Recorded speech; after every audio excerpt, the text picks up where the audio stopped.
in the space of ahimsa, not being a threat for anyone, not creating a fear in anybody. There is no hunger and there is no mental suffering. This is how Hindu nations were. And today, even Hindus, we have forgotten how we lived. And now the 1008th incarnation of Paramashivoham, the supreme pontiff of Hinduism, has come down to revive this enlightened civilizational nation on planet Earth, and is doing successfully through Kailasa. And not just that, these Hindu nations content in every field. Now we are going to share with you some of the fields in which Hinduism has done exemplary and extraordinary contributions. Yes, the Hindu nation has contributed in fields such as enlightenment, health, medicine, art, science, technology, aviation, dance and music, clothes and jewelry. They mistranslated Hindu scriptures to instill anti-Hindu narratives. They destroyed the indigenous Gurukul education system. They destroyed local industries and forced the importation of British goods. They banned Indians from owning or producing firearms.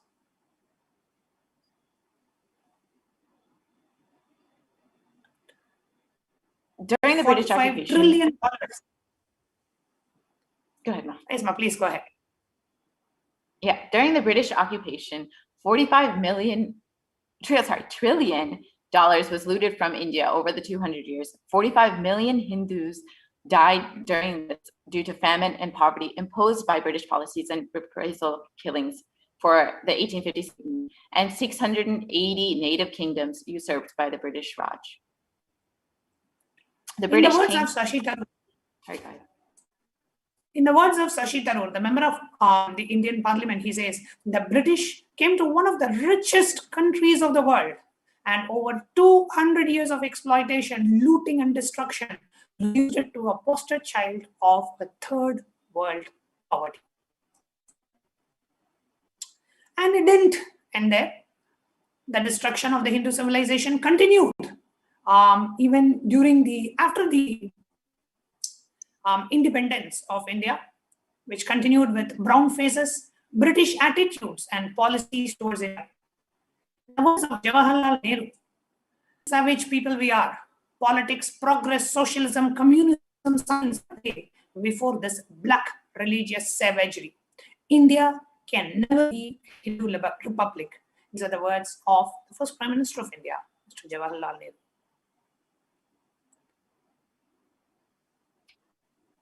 In the words of B.R. Ambedkar, if the Hindu Raj does become a fact, it will no doubt be the greatest calamity for this country. No matter what the Hindus say, Hinduism is a menace to liberty, equality, and fraternity. It is incompatible with democracy.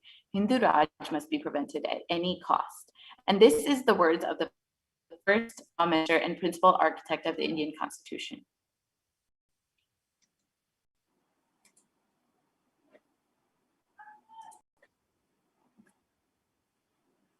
Even after the independence of India, the modern Indian legal system, academia, media, all systematically undermine, suppress, and delegitimize Hindu institutions and culture.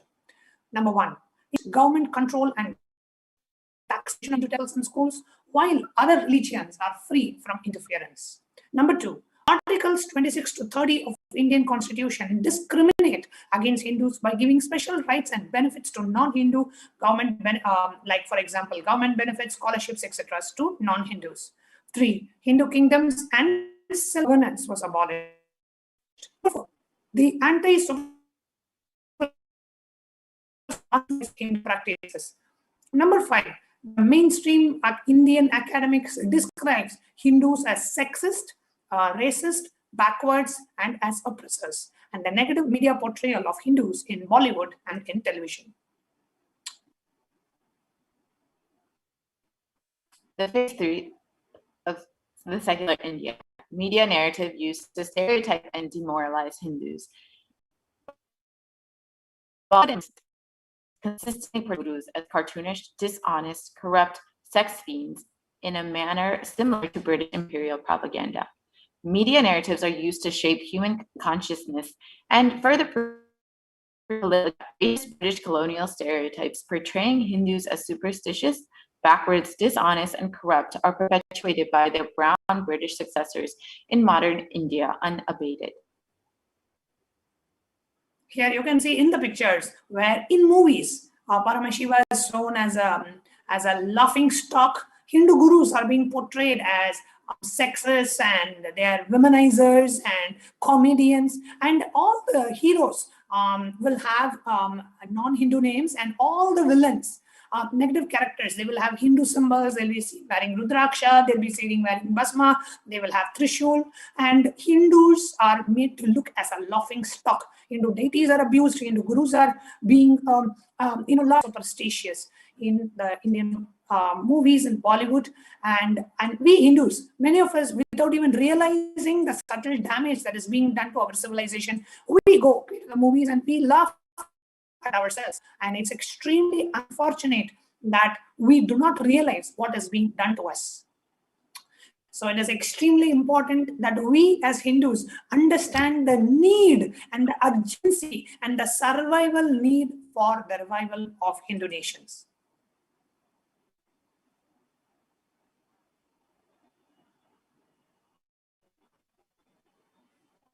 So the Supreme Pontiff of Hinduism, Jagadguru Mahasanatana, His Divine Holiness Bhagavan Nithyananda Paramashivam, has described the vision for a Hindu civilization.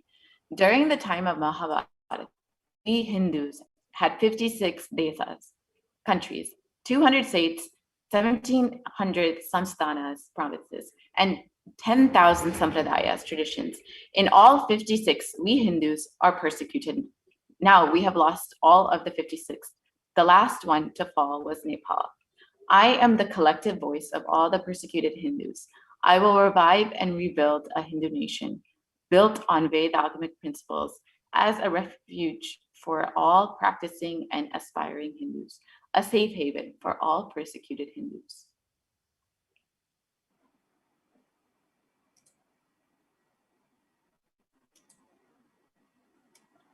And on the left, you see a picture of the Hindu nations.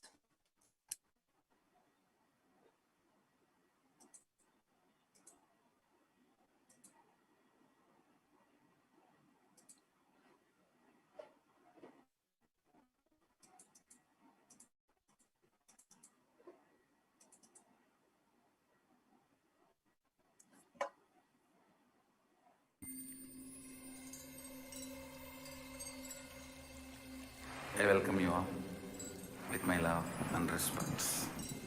Let you all open all your three eyes. Om Nithyananda Paramashivoham.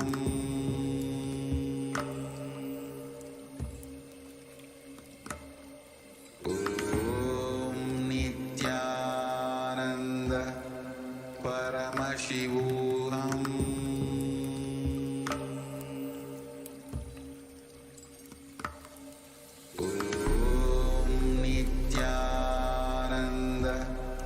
Paramashivoham.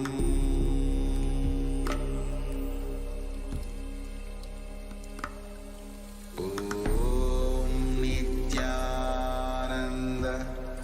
Paramashivoham.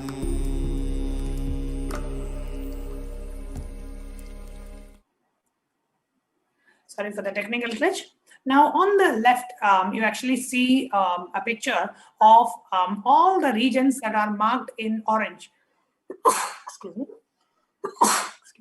All the regions which are marked orange are Hindu nations. They were Hindu kings and they were Hindu sovereign Hindu territories. And we had about 60 million square kilometers of Hindu territory. Unfortunately, today we have lost every one of them. Today we do not even have. The only Hindu nation with territory that we have today is Kailasa. So Kailasa is the only Hindu nation available on the planet Earth today, sovereign Hindu nation with a territory. Now this revival of Kailasa, the world's only Hindu nation and the Hindu civilizational nation, is for reviving the whole life of enlightened civilization and all the greatest things it has to offer to the world. Bringing legitimacy Hindu Dharma and sharing it with the whole world is the purpose of this Kailasa, the Hindu nation.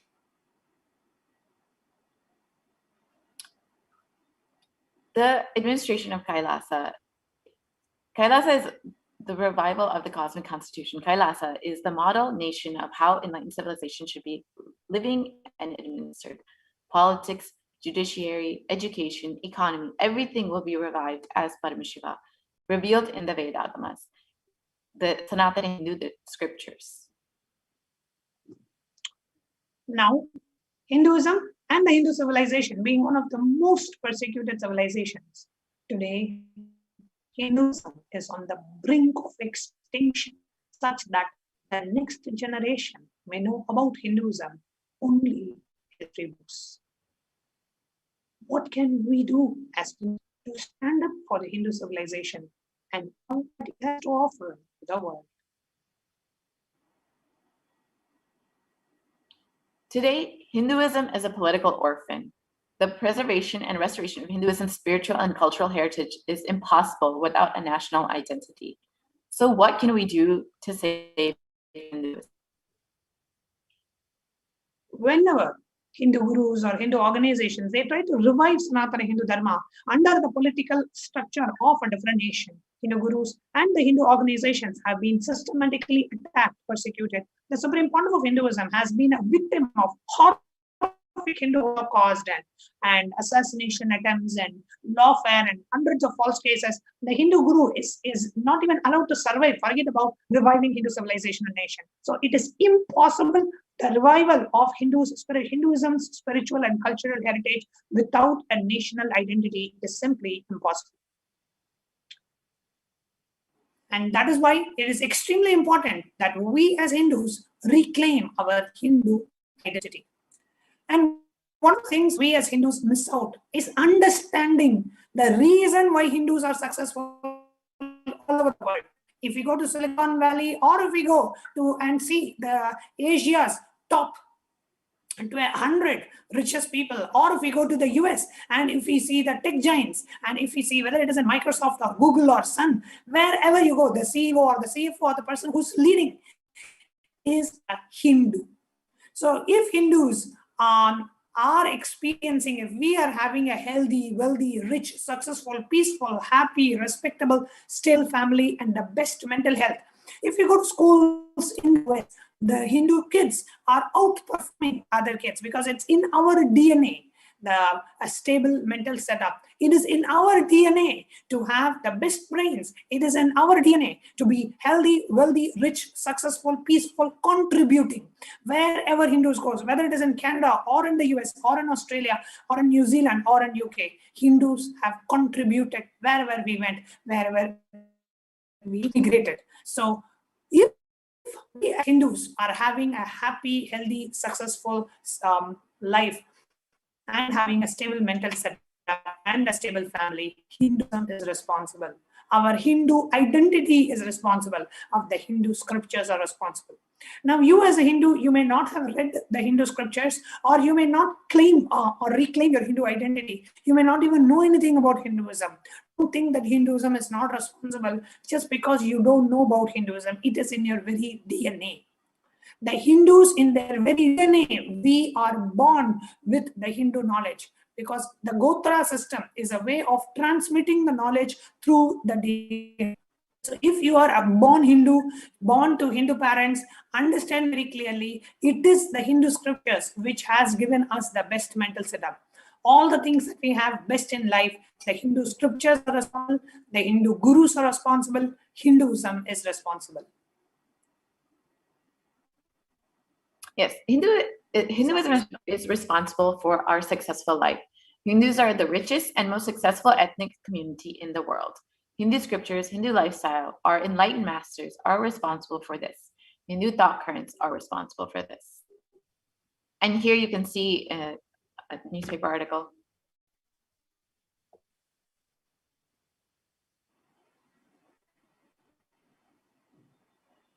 Where it describes Hindus being the most educated religious group in the US, according to a Pew study, and studying the college degrees as a marker of success.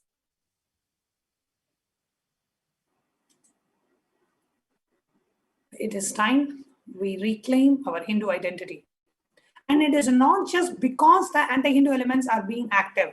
It is responsible Hindus, we as born Hindus, we as responsible Hindus being inactive is also equally responsible for the destruction of Hinduism. Let us not feel guilty about what we have not done. Let us take the responsibility now for Hinduism, and we as Hindus, let all the Hindus all over the world, let us reclaim our Hindu identity.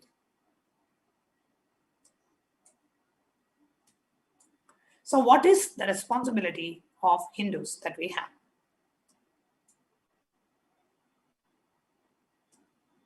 It is the responsibility of Hindus to revive this enlightened civilization again and again and give all the gifts of the enlightened civilization to humanity. Revival of the enlightened civilization, the Kailasa, the Hindu nation, is the survival need of humanity.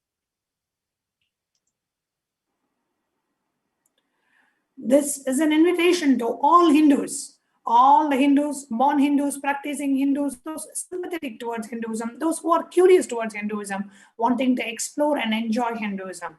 Come and be a part of this revival that the Supreme Pontiff of Hinduism is doing to Hinduism and to Sanatana Hindu Dharma through Kailasa. We welcome each and every one of you to be a part of Kailasa. You can become an e-citizen of Kailasa. Join the Kailasa revival, where the Supreme Pontiff of Hinduism is taking responsibility to revive the Hindu civilization, and through the Hindu civilization and territorial nation, Kailasa. So with this, we want to invite each and every one of you to come and be a part of Kailasa, become e-citizens of Kailasa, share about Kailasa worldly. Let every Hindu out there become a part of Kailasa, because it is without the political identity, it is impossible. Without the political legitimacy, it's impossible to revive Sanatana Hindu Dharma. And today we have the 1008th incarnation of Paramashivoham with us to revive Sanatana Hindu Dharma. Let all Hindus, let us all join hands in this great revival.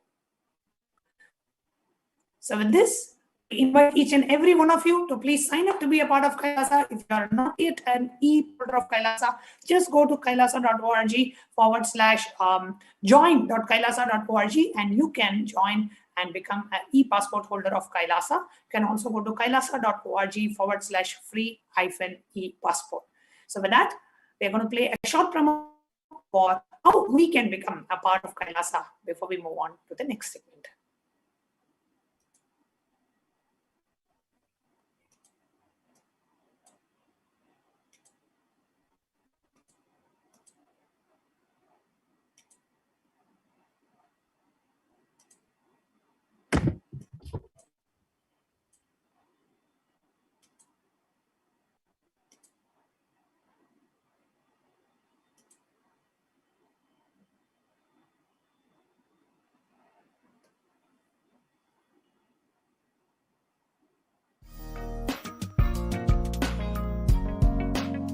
We get you health.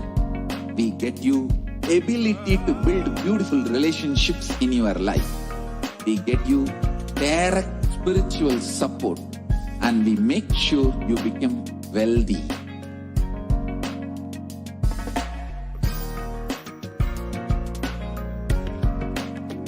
We won't stop giving you just good life. We will literally not stop till you live enlightened life. Manifesting the state of Paramashiva, space of Paramashiva, powers of Paramashiva, being of Paramashiva.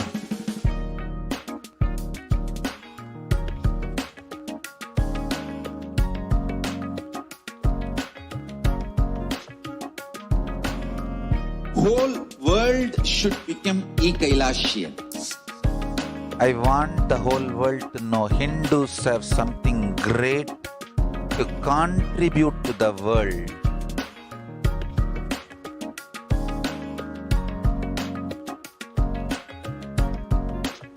We have something great to contribute to the world. Let us do that.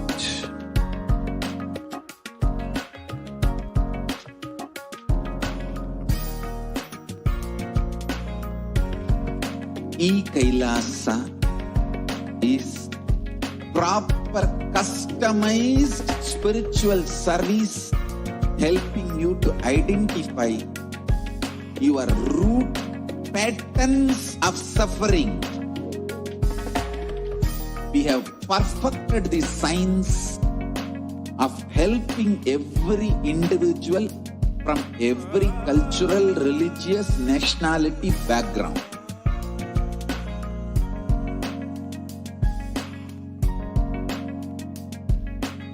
You will have lowest reactionary assumptions, highest awakened response, alive response for life continuously.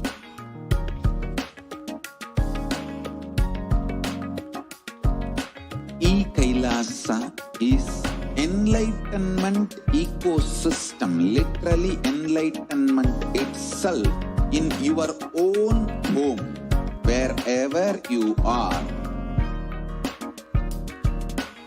Proper customized spiritual service helping you to complete with your life negativity, withdrawal from life, self-hatred, self-denial, self-doubt, so much of tiredness, laziness. We can support you, aligning your diet, your attitude, your aptitude, your understanding about life. We can help you with everything.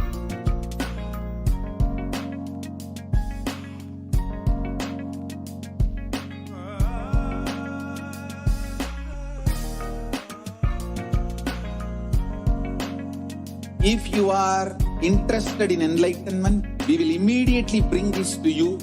If you are not interested, we will explain the whole science, inspire you, and make you interested in enlightenment science.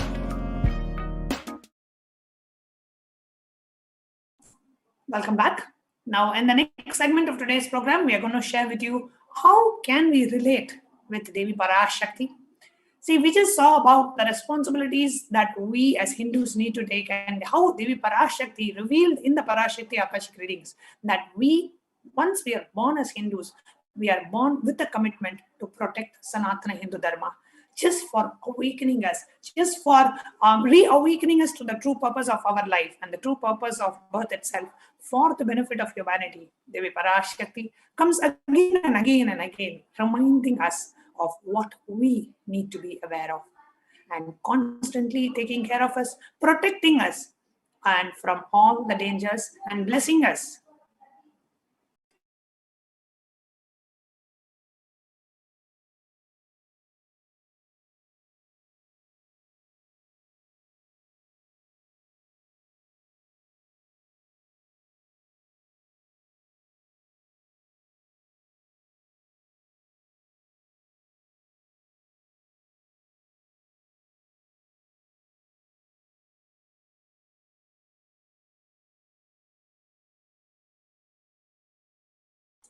Sorry for the technical glitch.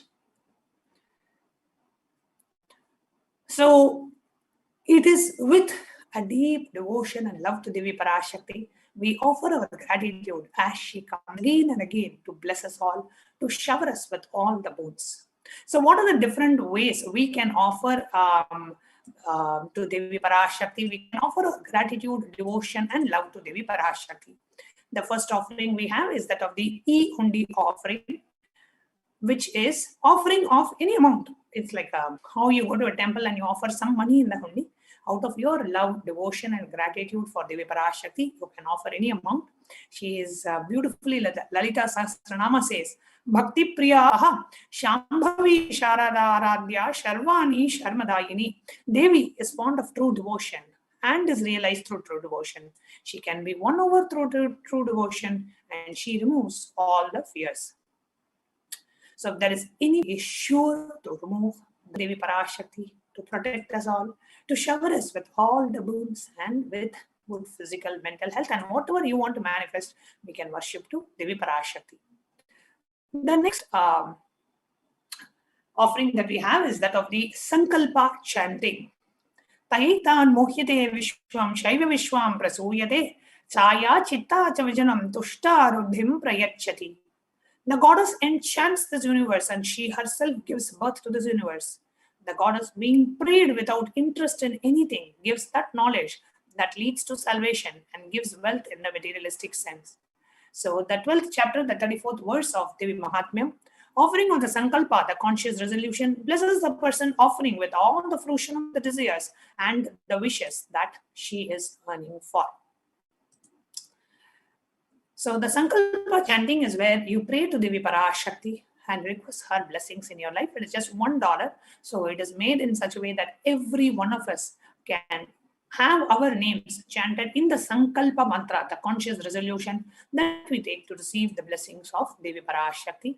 And if you would like to make this offering, you can go to tiny.cc/Devi-offerings to make this offering. The next offering that we have is that of the gold coin offering to Devi Parashakti, the Sahasra Nama Swarna Kasu. And in the gold coin, the different Ananta Kalyana Gunas, the imperishable qualities of Devi Parashakti will be inscribed on that coin. And you can offer that coin to Devi Parashakti. The cost of offering a gold coin to Devi comes in 3 different sizes. $75 is for a smallest size, and $151 and $251 for different sizes.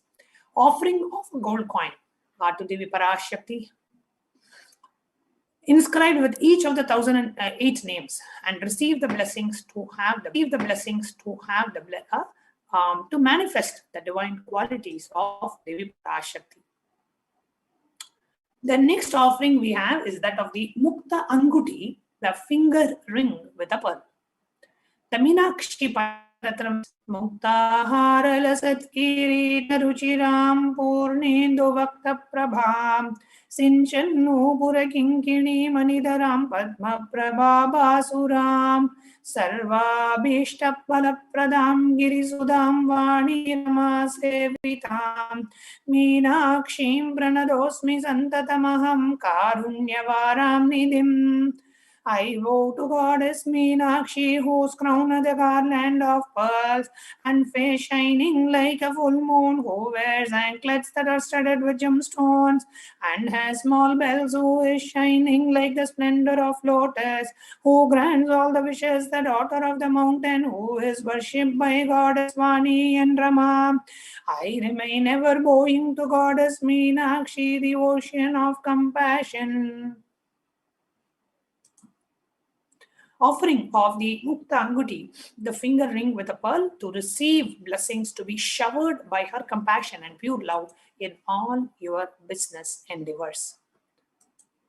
The next offering that we have is that of Swarna Padma Pushpa, the golden lotus. Now, the lotus is very sacred in the Hindu tradition. In so many scriptures, there is a reference to the lotus that is being made, and in many pujas, we offer the lotus flower, the lotus garland, the lotus pericup. Lotus is considered a divine flower. And so offering of the golden lotus, the Swarna Padma Pushpa, you wish to and be blessed to have the state, space, powers, and the very being of Devi in your inner space amidst any or every adverse situation in your life. So tiny.cc/Devi-offerings. The next offering that we have to Devi Parashakti is that of the Swarna Meti, which is a golden touring. The Lalita Sahasranama beautifully says, Nakadhi Diti Samchanna Namachana Tamoguna Patmatvaya Prabhajala Parakrita Saroruha. The Devi, you whose brightness from the toenails destroy the darkness of ignorance from the minds of the devotees who prostrate at your feet. You whose brightness from your 2 feet overpowers that of the lotus flower. So the Swarna Meti, offering of the touring to Devi Parashakti, adorning her statue for receiving her blessings in even the most difficult aspects of our life. Next offering we have is that of the Swarna Mangtika, the golden hairline jewelry, Sudha Sara Bhivarshini, she who makes the nectar flow in all our nerves from the Sahasrara, she who gives the very pleasant experience of the ultimate. The Swarna Mangtika, the golden hairline jewelry, represents the nectar flowing from the Sahasrara chakra, which is fully opened. The offering of the Swarna Meti, the golden touring, is $750 and offer the Swarna Meti adorning her sacred feet to be in the space of deep gratitude for receiving her blessings in even the most difficult aspects of our life. The next offering we have is that of the Swarna Mangtika, the golden hatline jewelry, Sudha Sara Bhivarshini. She who makes nectar flow in all our nerves from the Sahasrara. She who gives the very present experience of the ultimate. Who gives the very present experience of the ultimate. The Swarna Mangtika, the golden hatline jewelry, represents the nectar flowing from the Sahasrara chakra, which is fully opened. Offer the Swarna Mangtika to Devi Parashakti and achieve the blissful state of overflowing gratitude and deep devotion. Of complete completion. The next offering that we have is that of the Pratyaksha Pada Puja. The most sacred form of worship is the worship of the feet of the Guru. That is the culmination. Any puja that you do, any prayer that you do, any deity you worship, and all of them direct you to the feet of the Guru. So Paramashiva himself in the Guru Gita says that Dhyanamoolam Gurur Murti, Puja Moolam Guru Padam. The source of all the worship is worshipping the feet of the Guru. So let us all offer our gratitude at the divine lotus feet of our beloved Swamiji. We have the Guru Purnima coming up on the 24th of July. That is that day every disciple, no matter what, every disciple has to offer the Pratyaksha Pada Puja at the divine lotus feet of our beloved Swamiji. So offering of the Pratyaksha Pada Puja blesses the Yajman with all the auspiciousness and blessings of the Supreme Pontiff of Hinduism, Jagat Guru Mahasannidhanam, His Divine Holiness, Bhagavan Nithyananda Paramashivam. So offering of the Pratyaksha Pada Puja is $1,008. And we also have the Vastra Seva, which is also offered during the Pratyaksha Pada Puja. So Vastra Seva is offering of the cloth to Devi Parashakti, the divine cloth to Devi Parashakti. And the ritual that you will be performing is the Pratyaksha Pada Puja ritual. And in the Pratyaksha Pada Puja ritual, the Vastram offering will also be done. So it is $1,008. Go to tiny.cc/Devi-offerings.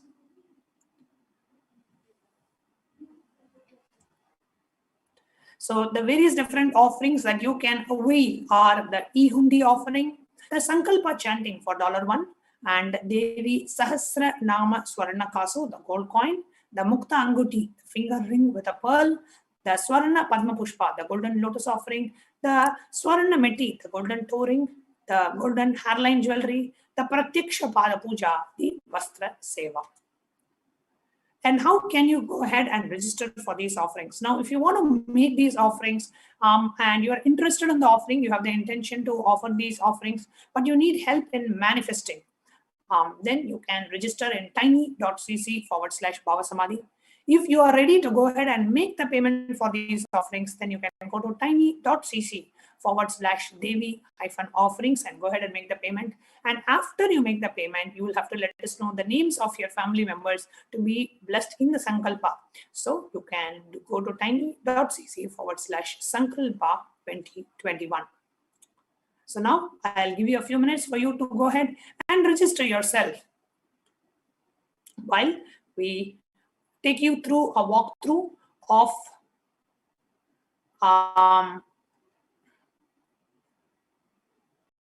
the different sites. How can you go ahead and make the online payment for now?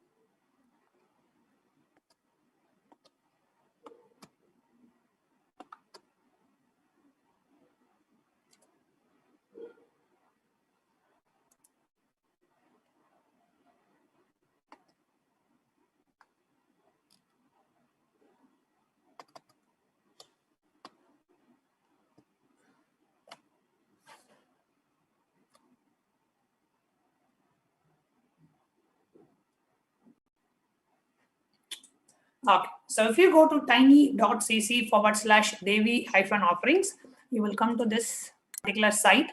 Here you can choose any of the offering that you would like to make. So let's say we take the Devi Sahasranama Swarna Kasu, $75. You click on add to cart. And when you click on add to cart, it takes you to the next page. And in the next page, you can click on proceed to checkout. Just check whatever you want to offer and click on proceed to checkout. And when you click on proceed to checkout, it asks you to enter your billing details, your card details, enter all of that. Click on I have read and agree to the terms and conditions and click on process order. So it's very, very simple and straightforward, which is tiny.cc/Devi the scroll in the bottom of the screen. And after you finish the online payment, you have to go to tiny.cc/Sankalpa 2021. And here is where you enter the names of your family members. So top part, enter your payment details, and then enter your details, and then choose what is the program that you're offering this, making this offering within. So here we will choose PARASHAKTI AKASHIC, Devi PARASHAKTI AKASHIC, and you click on next. When you click on next, it takes you to the next page where you will be given a list of offerings. You can choose which offering you want to do, and then you can move on to the entering the names of your family members whom you want to be blessed during this offering. And another very easy way to make an offering is that of the YouTube live chat. Now, while you're watching us on YouTube, right next to the live chat screen, right next to the live video on YouTube, we have a live chat screen. Below the live chat screen, we have a dollar symbol. And if you click on the dollar symbol, it gives you three options. The first option is to join the channel. You can click and choose which of the membership options that you want. Only the members of the channel will be able to submit questions on YouTube during the live Devi Parashakti Akashic readings. If you're not a member, you can submit the question for free in any of the other platforms like Facebook, Instagram, Twitter, WhatsApp, etc. And then the super chat option where you can offer any amount. It can be as less as just $1, just an offering of gratitude. And every time you come and have the darshan, always have the habit of making any small offering. Even it can be just $1 or even 1 rupee is fine. But make a habit of always making the feet of the Guru and offering your gratitude. The third is the super sticker option where you can choose any of the animated stickers, emojis that are there, and you can go ahead and make the offering. So these are the different ways that you can make your offerings to Devi. To the next segment of today's program after a short break.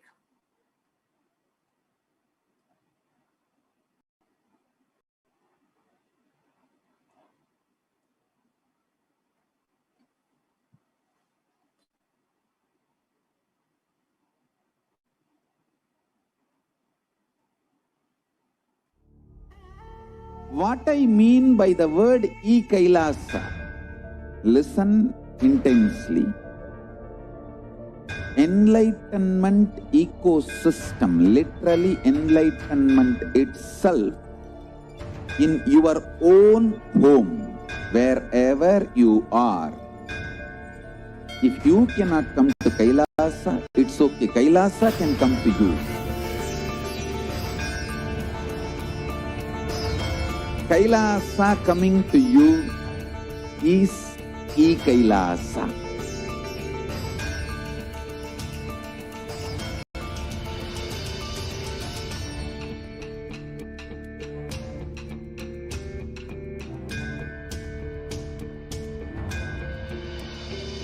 I will revive Hinduism. I am a Hindu revivalist, not by any revolution, but by evolution.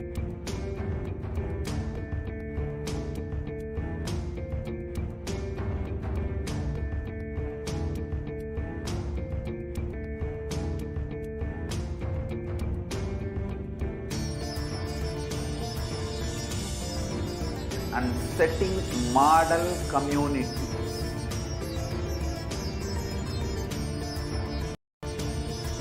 Kailasa, enlightenment ecosystems, Sarvanya Peethas all over the world.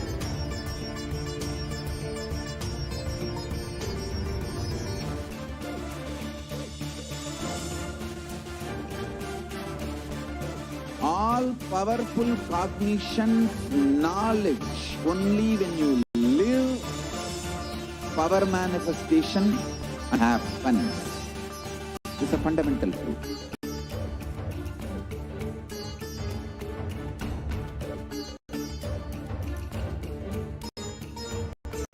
Hinduism cannot live exclusively as one sampradaya. No.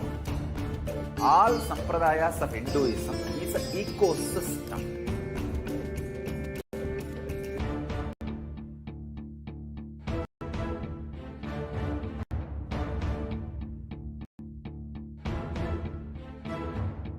So don't keep quiet thinking that if one sampradaya is attacked, only that sampradaya is going to be affected. All of us are ecosystem.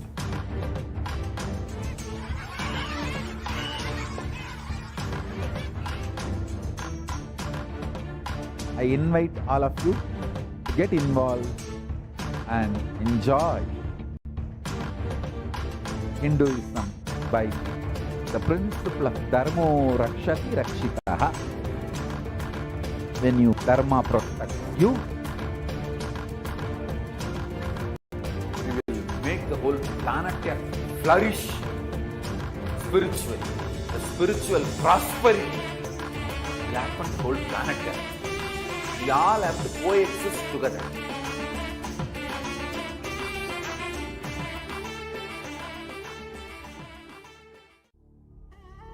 What I mean by the word Kailasa, listen intensely.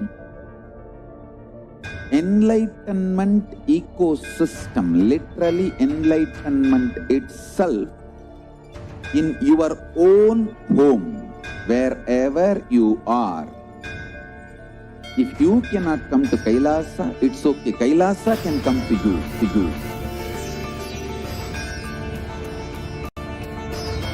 Kailasa coming to you is Kailasa.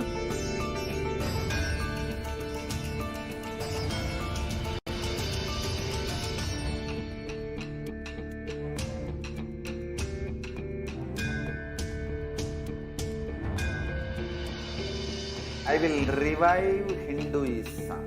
I am a Hindu revivalist, not by any revolution, but by evolution.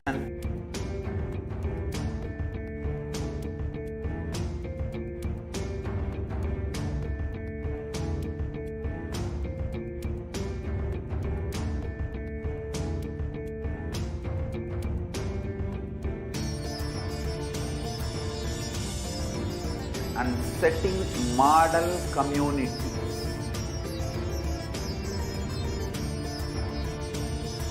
Kailasa, enlightenment ecosystems, Sarvanya Pitas all over the world.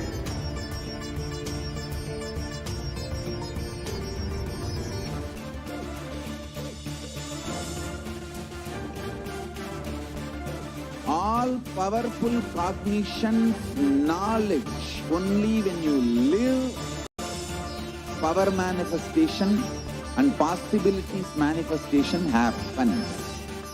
It's a fundamental truth.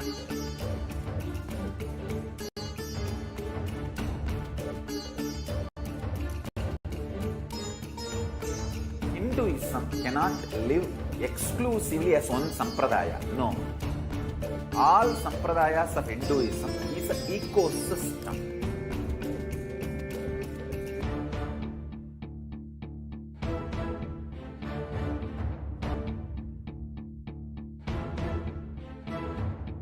So don't keep quiet thinking that if one sampradaya is attacked, only that sampradaya is going to be affected.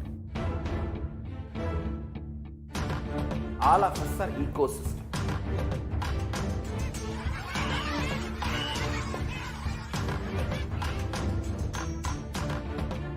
I invite all of you to get involved.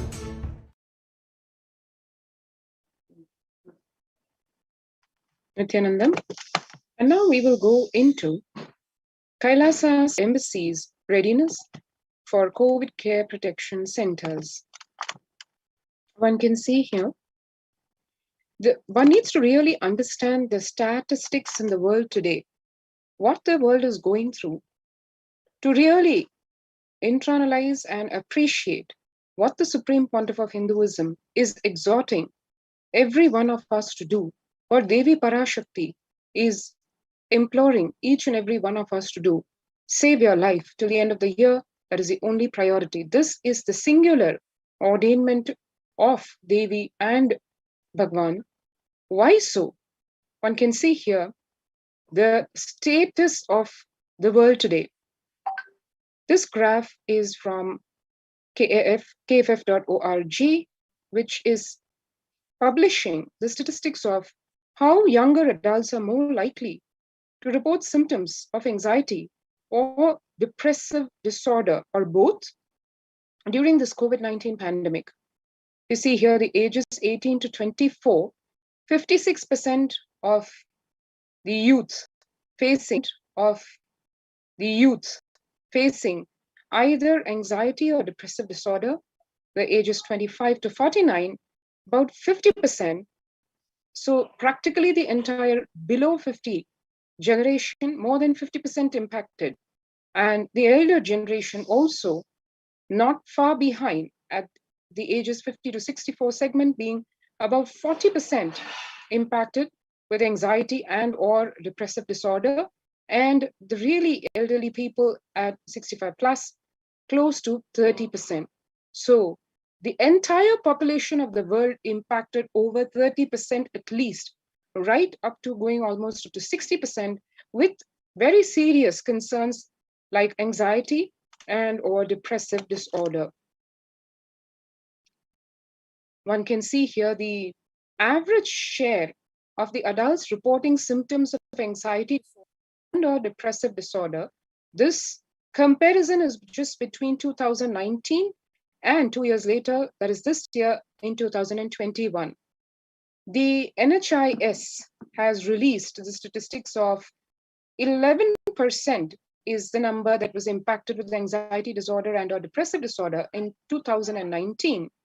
And this data is also supported by the 2 years later data, which is the US Census Bureau Household Pulse Survey, which shows that in 2021, a whopping 41% people, 4 times the number of people of 2019 being impacted by anxiety and or depressive disorder. One can see here the share of the adults reporting the symptoms by age factor, how the graph looks. And just a poll of how are you feeling run with the employees of, in this case, of a company. Here it's published in hrexecutive.com, and the employees, what they feel, the source of the data being MetLife, it says that 34% of the employees feel, 22% feel discouraged, 19% distracted, and 17% depressed. Now, that's not at all something which one could call a healthy work-life culture. The work life itself being totally imbalanced, where instead of looking at factors like success, ambition, and even as philanthropic and noble factors, none of them seem to be center stage. In fact, it is the other way around. It's quite concerning that most of the employees are feeling that more than half the time at work, they are actually facing psychological issues and mental issues, right from distraction to getting burnt out and feeling stressed, tired, and discouraged. One can see here the Stress in America 2020, where the American government itself has done these studies.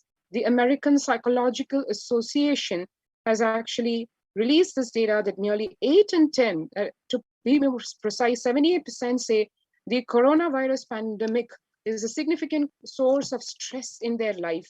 Nearly 7 in 10, 67% say they have experienced increased stress over the course of the pandemic. Now, that's what the government is actually calling a national mental health crisis, because more than 70% of the people experiencing stress in their life as a way of life, as literally as a part of their life. And that is singularly because of the COVID-19 pandemic and due to no other reason. And 1 in 4 essential workers, that is a very concerning 25%, have been diagnosed with mental health disorders since the start of the pandemic. So imagine, so this data is from APA.org, and one can imagine the essential workers, the ones who are our front line of defense against this COVID-19 pandemic, because they really need to be at the forefront to help people battle this crisis in multiple levels, at the physical level, medical level, psychological level, and they themselves are getting impacted, with 25% of them actually being diagnosed with mental health disorders. So it is what one can call a complete breakdown of the system in all levels, be it at the family level, at the company level, in the work-life level, or even in the medical level, where this whole problem, the whole crisis, is a medical crisis. And COVID-19 could exacerbate doctors' existing mental health burden. This is what ABC News is flashing, where more than 60,000 US healthcare workers have. So we saw that 25% of them are actually having mental health disorders. And then on the physical level, more than 60,000 healthcare workers in the United States have contracted COVID-19 and 300 have died. This is from the CDC data. The Journal of Medical Regulation goes on to say an estimated 300 to 400 physicians die by suicide every year. And the JAMA Network Open says that of the health workers who treated patients during China's COVID-19 outbreak, 50% showed signs of depression, 45% showed signs of anxiety, according to the preliminary research. The self-reported mental health among pregnant women endemic, 15% would face depression due to at the time of pregnancy, and 29% would face anxiety. And right during this COVID-19 pandemic, a whopping 41% almost facing depression and 72% facing anxiety. Needless to say, this would result in all kinds of issues, not only for the pregnant women, the nursing mothers, but also for the offspring who comes to life with this kind of a stress syndrome in the mother's womb. The US cases of depression have tripled during the COVID-19 pandemic. A large study finds a dramatic increase in the number of adults in the United States reporting symptoms of depression during the COVID-19 pandemic. The number of adults experiencing depression in the US has tripled, according to a major study. Researchers estimate that 1 in 4 US adults are now reporting experiencing symptoms of depression. Before the pandemic, 8.5% of US adults reported being depressed, and that number has risen to 27.8% as the country struggles with COVID-19. So this is again from the American Psychological Association. And here we can see the number of employees in the United States feeling burnt out. The statistics showing 76% of the US employees are currently experiencing worker burnout.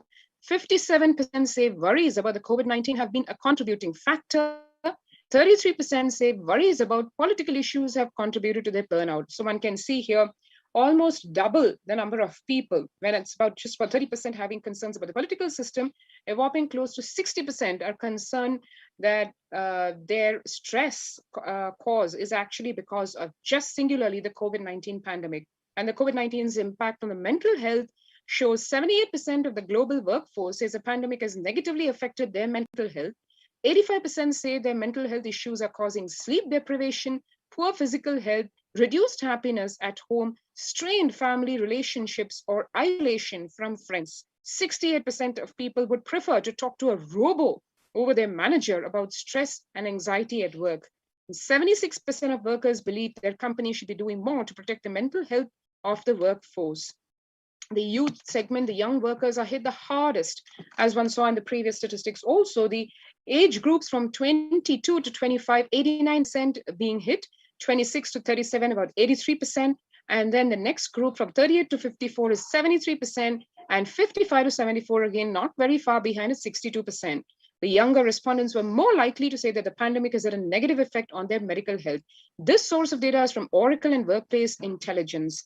One can see here exactly what the Supreme Pontiff of Hinduism has been warning about for the last more than 3 years, when he is saying that the corona pandemic, when it comes, the pralaya, when it happens, this is not going to be something that's going to be over very quick, and it is going to take its toll because it is an ailment, a viral pandemic. It is also going to impact human beings on a very fundamental level, right from their mental health, their psychological wellness, and that is what is going to cause the ripple effect of all the damage that we are seeing today in the world. Whether it is being readiness for quarantine, a lot of these factors, as we can see here, mental health, arising from people feeling concerned, stressed, frustrated. And we saw at the start of the first wave of the pandemic how people were actually rebelling, even going anti-life by saying that we do not want to face the quarantine and we would rather die than be in quarantine. Now, only Kailasa and the Supreme Pontiff of Hinduism have solutions for all these problems which the world has been facing, and no medical fraternity, no government has a solution to. Number one, how to save oneself physically from this COVID-19 pandemic. And second, how to save oneself from the mental health breakdown that one faces and the whole world is facing to such a large extent, to the numbers of practically over 50% of the entire population being impacted by these very mental issues and psychological problems. The solution, as the Supreme Pontiff of Hinduism and Devi Parashakti reveal, be a part of the enlightenment spiritual ecosystems, the de facto spiritual embassies, specifically in India, because the Tirumi Bhojanam or the hell has already landed here.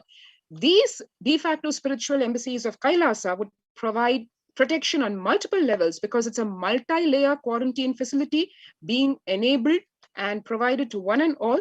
And secondly, because of the huge spaces, not feel the frustration and the claustrophobic feeling, which otherwise a quarantine facility leads one to face the further brunt of the repercussions of the side effects of the claustrophobic feeling. Needless to say, the mind already being impacted and stressed and worried about and depressed about the physical onslaught of the COVID-19 pandemic.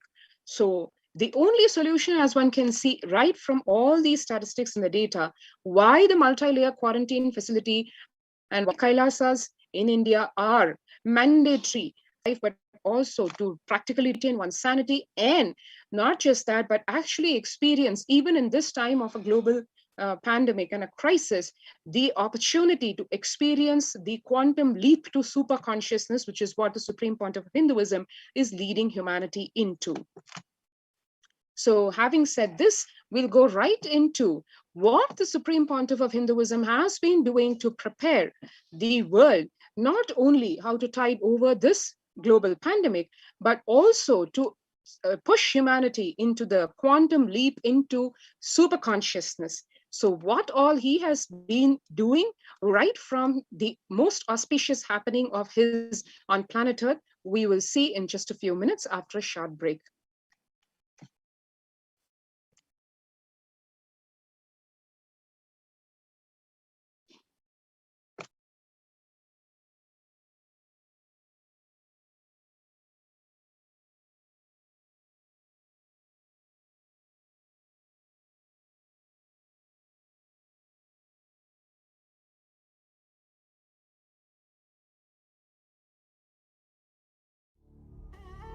What I mean by the word Kailasa, listen intensely. Enlightenment ecosystem, literally enlightenment itself, in your own home, wherever you are. If you cannot come to Kailasa, it's okay. Kailasa can come to you. Kailasa coming to you is Kailasa.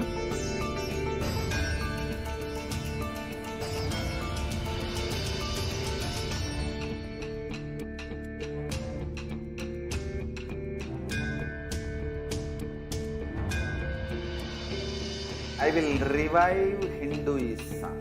I am a Hindu revivalist, not by any revolution, but by evolution.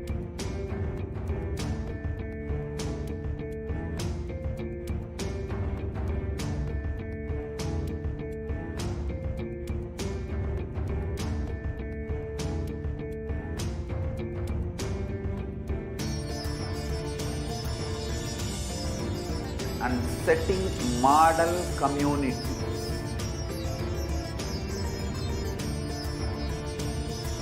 Kailasa, enlightenment ecosystems, Sarvanya Peethas all over the world.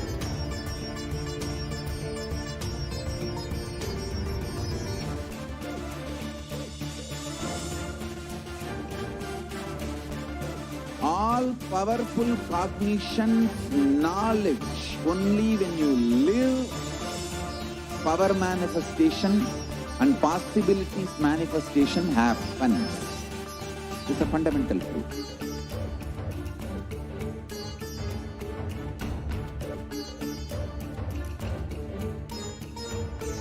Hinduism cannot live exclusively as one sampradaya. No. All sampradayas of Hinduism is an ecosystem.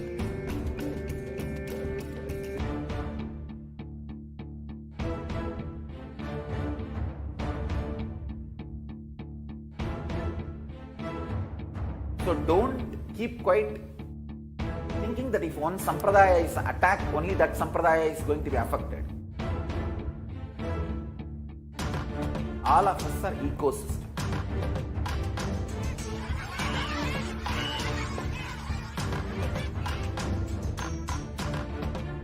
I invite all of you to get involved and enjoy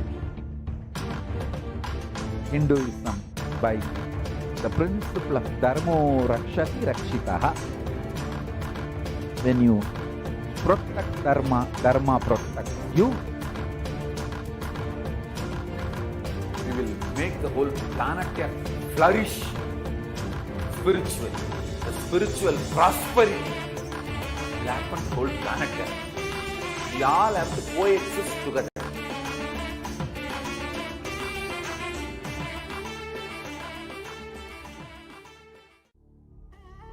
What I mean by the word Kailasa, listen intensely.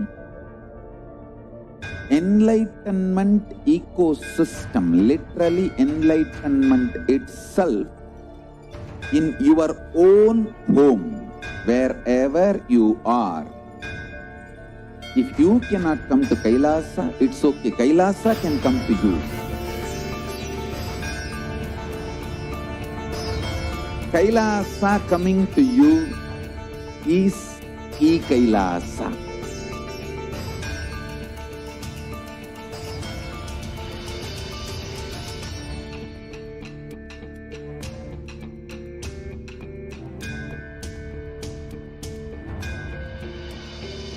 I will revive Hinduism. I am a Hindu revivalist, not by, but by evolution.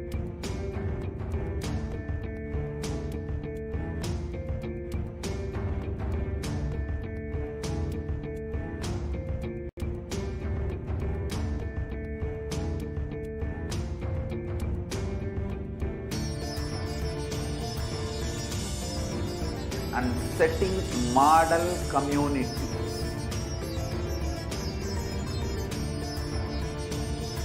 Kailasa, enlightenment ecosystems, Sarvanya Peethas all over the world.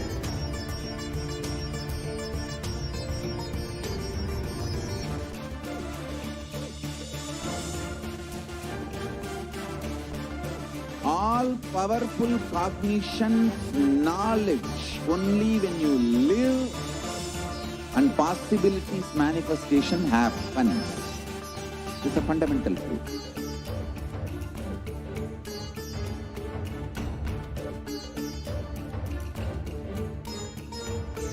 Hinduism cannot live exclusively as one sampradaya. No.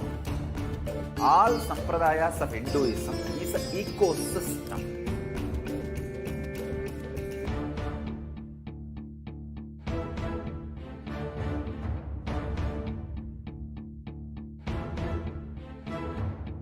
So don't keep quiet thinking that if one sampradaya is attacked, only that sampradaya is going to be affected. All of us are ecosystem.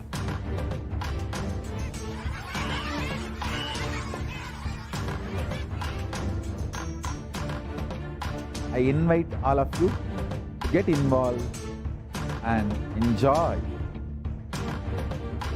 Hinduism by the principle of Dharmo Rakshati Rakshitaha. When you protect Dharma, Dharma protects you. We will make the whole planet flourish spiritually. The spiritual prosperity will happen to the whole planet. We all have to coexist together.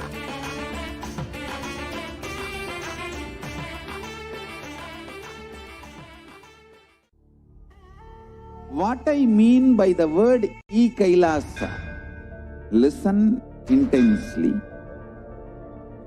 Enlightenment ecosystem, literally enlightenment itself, in your own home, wherever you are. If you cannot come to Kailasa, it's okay. Kailasa can come to you. Kailasa coming to you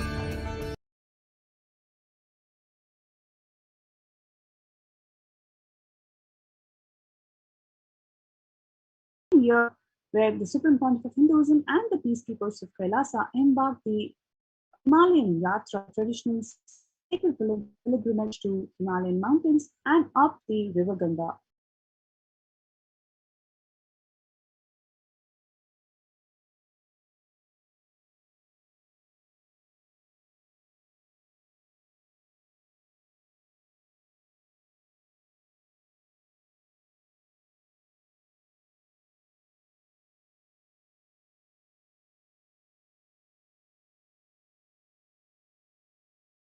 Peacekeepers of Kailasa and participants of Paramashivoham meditation workshop take part in modern traditional puja or the ritualistic. The peacekeepers of Kailasa and the Supreme Pontiff of Hinduism voluntary contribution of physical service towards the cleaning and construction of the sacred Hindu temple or the Kailasa. And just by his persistence, the Supreme Pontiff established the Kailasa ecosystem in almost in all the continents, in conscious evolution for the humanity. And being here is right 1994 itself, the Hinduism, how he received the Kailasa in Tiruvannamalai, Arunachala Sarvanya Peetham, and how he was Sarvanya Peetham in 27, you can see receiving the Diksha, learning the Kalpataru, the workshop reality in Tiruvannamalai. On March 11th to 19, thousands arrived to celebrate the ecosystem and to traditionally meet the Supreme Pontiff of Hinduism in Tiruvannamalai. The glimpse of Kailasa's ecosystems around the world, right from Los Angeles, Ohio, you have California, San Antonio, and then you see St. Louis. Then we have the system in Phoenix, then these temple ecosystems being in Toronto. And now we're going to see these temple ecosystems play a central role in ensuring the pandemic fatigue is in combat the youth. The components that these temple ecosystems provide is the spiritual, how the Muhurta helps in its efforts in overcoming the pandemic fatigue. Now, let us see questions to by Devi Parashakti. Where Devi Parashakti on 12th of Niban, she revealed that I am Tara and I am blessing you. Listen to you. I have taken the form of Nithyananda and came down as Nijavatara. Listen. Time after time is Jnana Bhumi, where enlightened we cannot make the Jnana Bhumi fertile. Enlightened beings have to live, it has to flower. Hypocrites, because they are stuck in delusion, we cannot sacrifice the world. Cosmos cannot be destroyed. The ship I did to save the cosmos That is called Adi Kailasa. To protect the beings from Pralaya is of the conspiracy of Draupadi, and the captain has to leave the ship. Before 12 years, no one that is going to be Guru Purnima, that Jnana Pashana is going to flower. I'll take a dip in Navapashana flower. People, whoever comes and dips over, they will not have their dip. They will not. Crores and crores of people will come by every day. They will come and dip in Anandalingam. Listen well to my words. For India, I made the ship as protection. The Nithyananda Navapashana Lingam by the Sarovar. Go to Adi Kailasa. O Indians, listen. All those regretting losing the Nithyananda Nijavatara, without confusion and without taking just as a lip service, go to Adi Kailasa. They are looking for health, Navapashana, water feast, and medicine. To get health and protection and enlightenment. To protect India from this great destruction, I, PARASHAKTI, made this huge ship. Even if the captain is not there, ship is there. When the first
countries closed their border during this massive global emergency, Swamiji, the Supreme Pontiff of Hinduism, has opened the embassies of Kailasa, one all without exception. These de facto spiritual embassies offer free food, free accommodation, free internet services, and more than anything, the ship is not there, the ship is there. It is the grace and compassion of the Supreme Pontiff of Hinduism to open his doors of Kailasa to one and all without any exception. So join us in kailasa.org/Kailasa Care and register yourselves to this opportunity. The free COVID care centers that are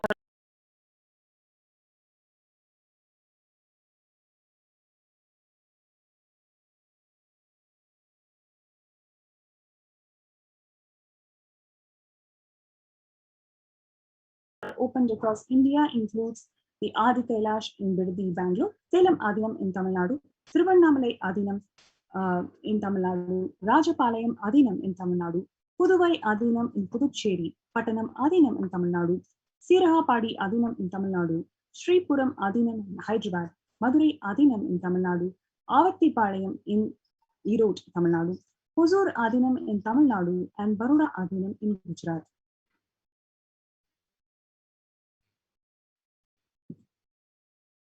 Multiple free COVID care centers are opened across India that offers the various social services, spiritual services, and more than anything else, the revelations of Devi Parashakti, how she prepares the humanity to combat the Pralaya.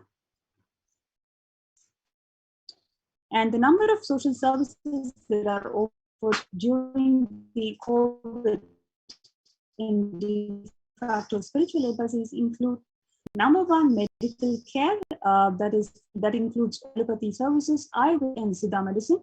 Number two, infrastructure to accommodate thousands. Then accommodation for multi-layered quarantine facilities and emergency ambulance, which is IC1. Personal protective medical equipment, food security management through food banks, and then we have organic farming. So you have the opportunity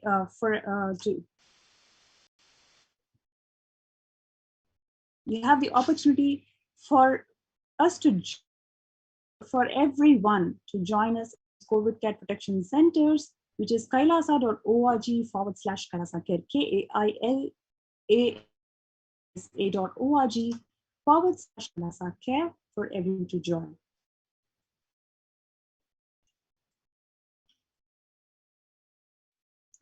Let's take a few minutes to join, and we'll take a. We'll be right back.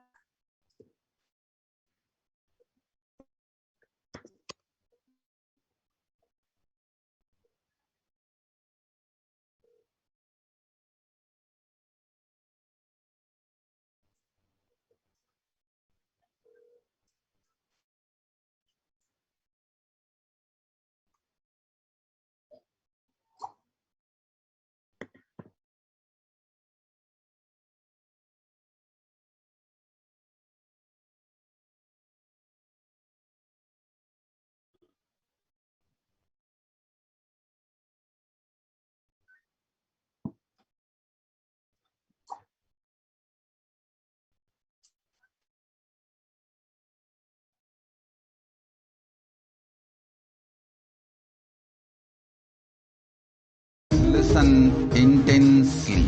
Life, consciousness in you does not end while your body drops dead. It moves from different universes, vertical time zones, lives in different time zones as per its free will, knowledge, desire, but ultimately to get enlightened, complete liberation, Paramashivoham, your soul has to come back to this karma, the Bhumandala.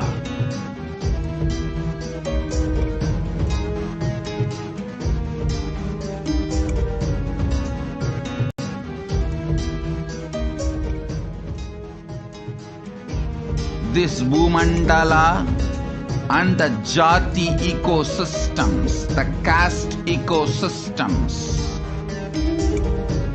Hindu, Jnana, Sannyasa, Yoga, Grihastha, multiple spiritual ecosystems are created for the souls to come back and rebirth and grow more and more towards enlightenment easily, quickly, in accelerated speed and space.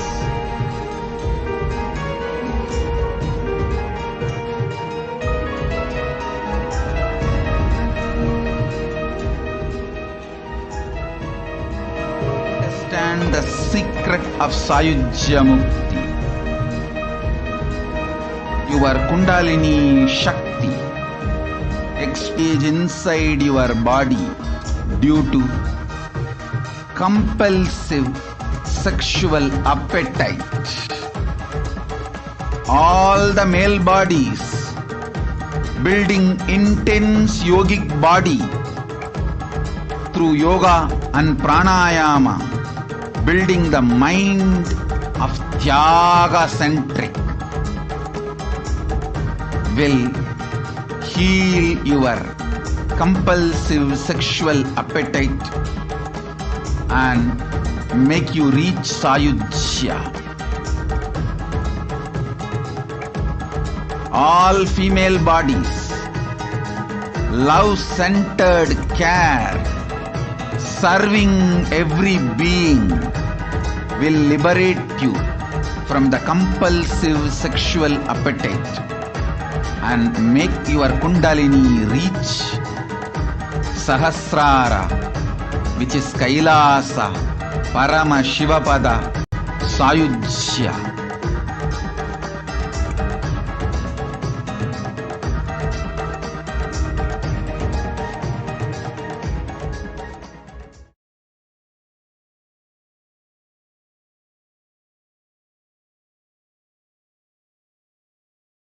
listen intensely.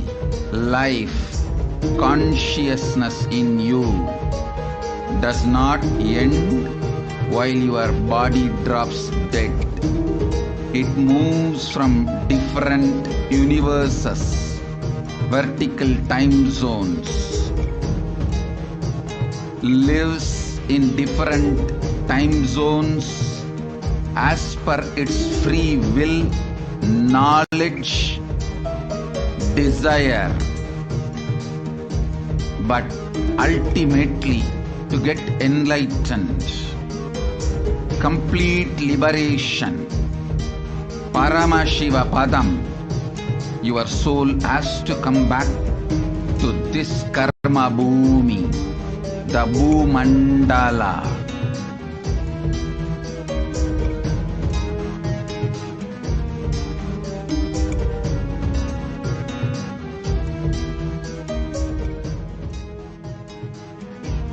This Bhumandala and the Jati ecosystems, the caste ecosystems, Hindu, Jnana, Sannyasa, Yoga, Grihastha, multiple spiritual ecosystems are created for the souls to come back and rebirth and grow more and more towards enlightenment easily, quickly, in accelerated speed and space.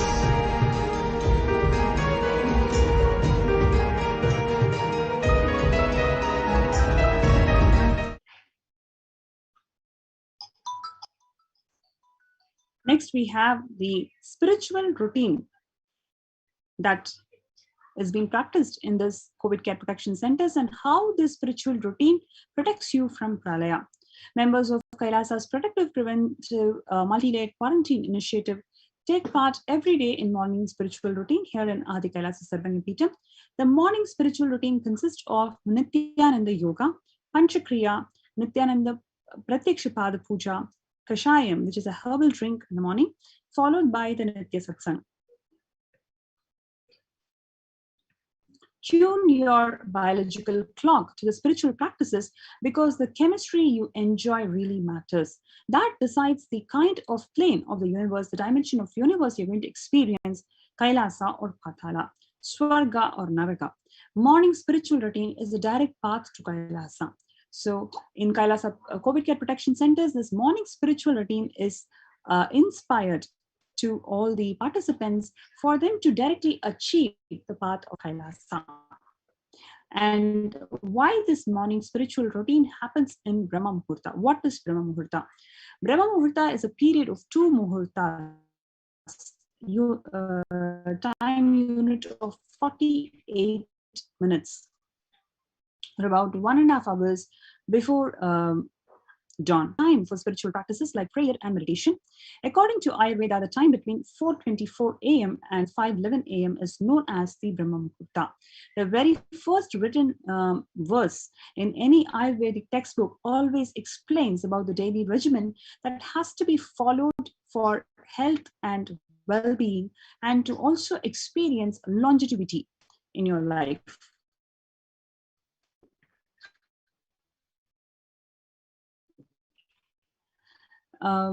The Ashtanga Hridayam, the scripture beautifully talks about health and for achieving long lifespan as desired. The benefits of waking up in Brahma Muhurta at this time, a high level of prana, which is necessary for the body, is adequately present in the atmosphere, and the activities of the entire world, and especially the living beings, are yet to be started. Hence, the pollution is very at its minimum. The cheerful atmosphere has a considerable effect on the mind and body. With the issues of restoring the immunity once you're exposed to COVID-prone air in the outside world, for you to boost your immunity, this spiritual routine, especially doing it in Brahma Muhurta, simply has a tremendous effects in your body.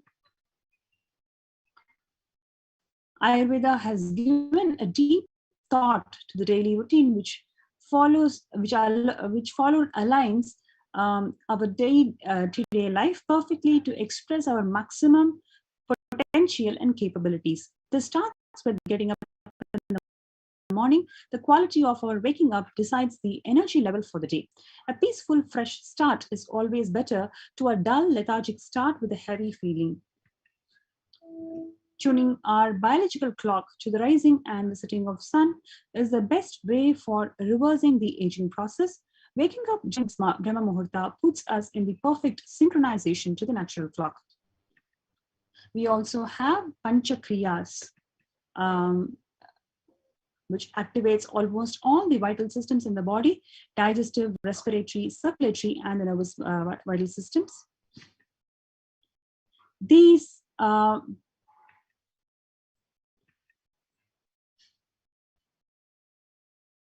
spiritual routine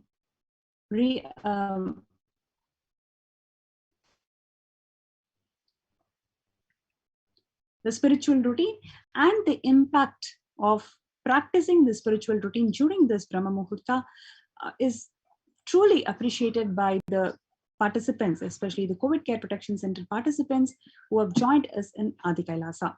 So we have many more exciting updates from the COVID Care Protection Centers of Adi Kailasa.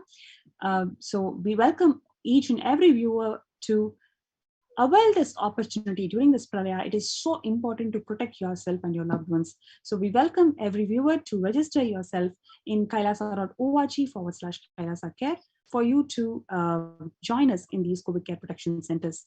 Thank you one and all for watching this segment. And next we're going to have the Power Manifestation segment. Before we join in the Power Manifestation segment, please stay tuned and we'll be right back.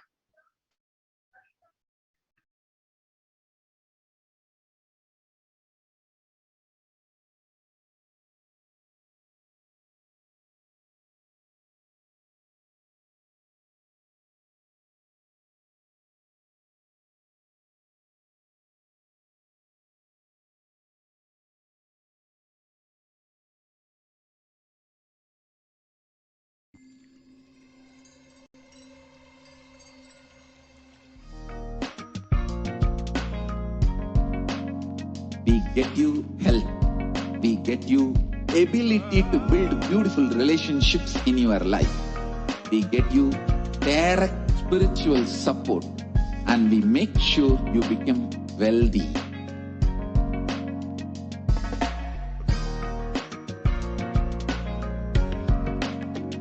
We won't stop giving you just good life.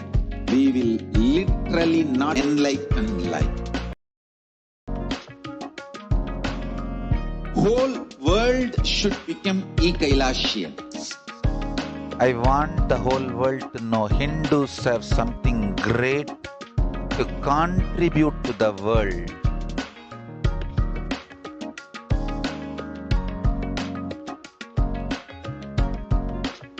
We have something great to contribute to the world.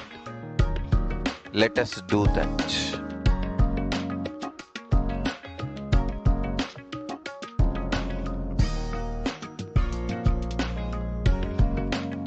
Kailasa is proper customized spiritual service helping you to identify your root patterns of suffering.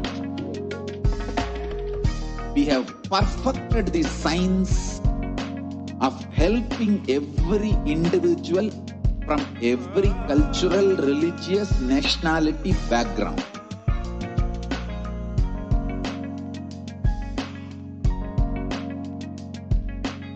You will have lowest reactionary assumptions, highest awakened response, alive response for life continuously.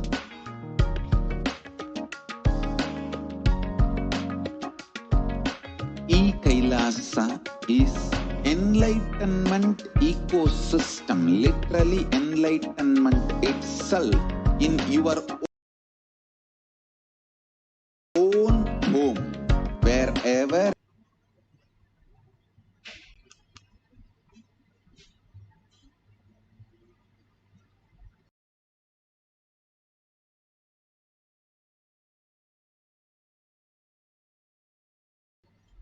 system literally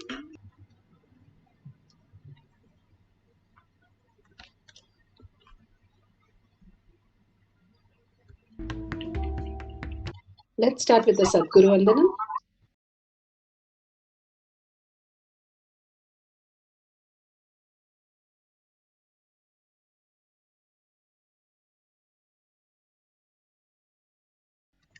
Nityam Vimalamachalam Sarvadi Sakshibhutam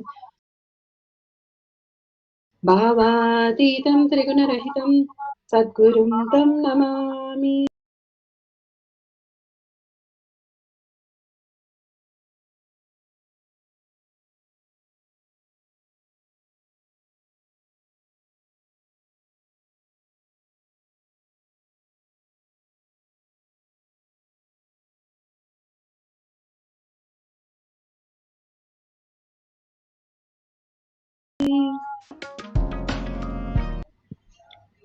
What is power manifestation? Let's hear from Bhagwan himself explaining what is power manifestation.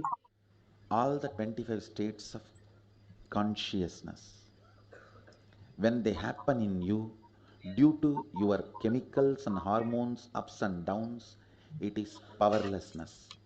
When it happens in you, out of your free will and consciousness, it is powerfulness. That's all. When you fall into sleep, it is powerlessness. When you enter into sleep, it is powerfulness. When you fall into dream, it is powerlessness. When you decide to dream, it is powerfulness. So I've added the ultimate powerfulness, Turyatita, in your whole being, manifest all the powers. Understand, power manifestation is nothing but cognitive shift. It is not work. It is cognitive shift. Understand? It is just cognitive shift. It's not work. Work is a 4-letter word. Power manifestation is cognitive shift. Playing with life. Playing with alive. Static matter, dynamic activity, strategic existence. All these three has no boundary. You are one with it. You are alive in everything. Everything listens to you. Everything decides as you want. Power manifestation is cognitive shift, raising your frequency, not work. Beautifully, Bhagwan explained what is power manifestation is raising your frequency to the conscious space. Now, Bhagwan gives science of power manifestation. Science of power manifestation, it is a science because each one of you can manifest and it is repeatable. It is authentic, time-tested and scientific and foolproof. The pramanas, the evidences, always we start with the evidences that a human can experience the superconscious breakthrough. And each of the powers, how the evidences have clearly given for us to understand that we can manifest the powers of Paramashiva following these beautiful steps. Shastra Pramana, the evidences from the Shastras, the scriptural references for each of the powers. Eternal, unchangeable truth revealed in the source scriptures, the Vedas and the Agamas. The Apta Pramana. The Apta Pramana are the experience of the Rishis, Munis, Ganas, Nayanamas, Alvars, Siddhas, so many of them. All of them are authority of Hinduism, manifesting all the powers of Paramashiva, which is scientific and foolproof. Atma Pramana, Bhagavan himself, account of His Divine Holiness, Bhagavan Nithyananda Paramashivam, this millennium's avatar's personal experience of power manifestation. Bhagavan himself played the Leela, each of the Leela, to make us understand a human can experience the superconscious breakthrough. And it is very simple for each one of us to have these experiences and more start living as superconscious being, conscious being. Shakshi Pramana, the Pramana, evidences of the experience of millions of disciple devotees followers like all of us who have experienced the power, all the powers of Paramashiva and initiated by Bhagavan himself. Bhagavan has beautiful